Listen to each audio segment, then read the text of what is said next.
The destruction of Alderaan was a pivotal moment in galactic history, as the Empire demonstrated the full destructive power of the Death Star battle station, and their willingness to use such a weapon on a world that was populated by billions of beings. While those who opposed the Empire were beyond horrified by the planet's destruction, what were the reactions of loyal Imperial officers and stormtroopers on board the Death Star who witnessed the destruction of Alderaan right before their eyes? We get to see these reactions through the book Lost Stars, as well as a few more additional points of view from the official manga adaptation of the book, which has been roughly translated into English by a few fans. When the command to prepare the battle station's main weapon to commence fire on Alderaan was given, every available personnel within the Death Star was ordered to a window to get a clear view of the planet right before it met its demise. Among the people Lost Stars follows is Thane Kyrell, who had just recently graduated from an Imperial Academy and had been transferred to the Death Star battle station. At this point, he had no clue of the station's true purpose, so when he saw that it was nearing Alderaan, he could have never imagined what was about to happen next. Actually, upon seeing the planet, he remembered how beautiful it was described to him by his friend and former Academy cadet, Nash, who came from that world. Initially, Thane believed that they were over Alderaan to show the people the Empire's newest space station, as a way to celebrate the marvel of constructing something so grand. Unknown to him, however, it would be the last thing the people of Alderaan would ever see. In the group that Thane was in, a superior among them gave a brief speech on showing the Empire's power and the will of the Emperor right before the super laser was fired. Upon seeing Alderaan's destruction, a few Imperials laughed and cheered. A few cried, but most were silent, too shocked to fully process what they had just witnessed. The superior among them finished off his quick speech by stating that all those who continue to oppose the Empire will meet a similar fate.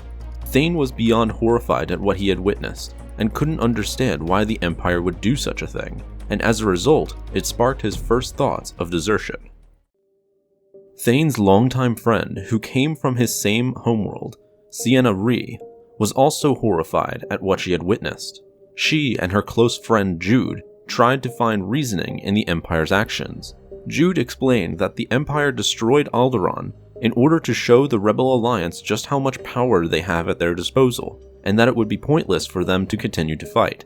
She rationed that in doing so would prevent a full-out war in the galaxy, that destroying Alderaan was a sacrifice that needed to be made in order to save more lives. Although 4 billion lives were taken from Alderaan's destruction, it in turn will prevent hundreds of billions of people from dying from a full-blown galactic civil war that would have happened otherwise.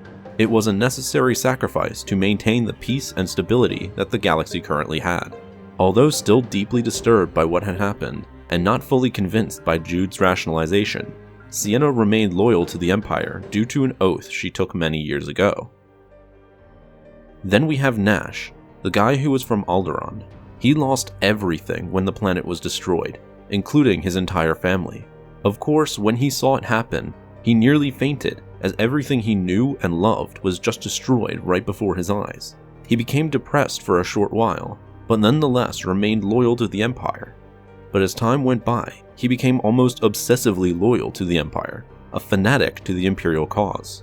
He came to justify the death of his planet and family as a necessary sacrifice to ensure the Empire's goals of bringing peace and order to the galaxy.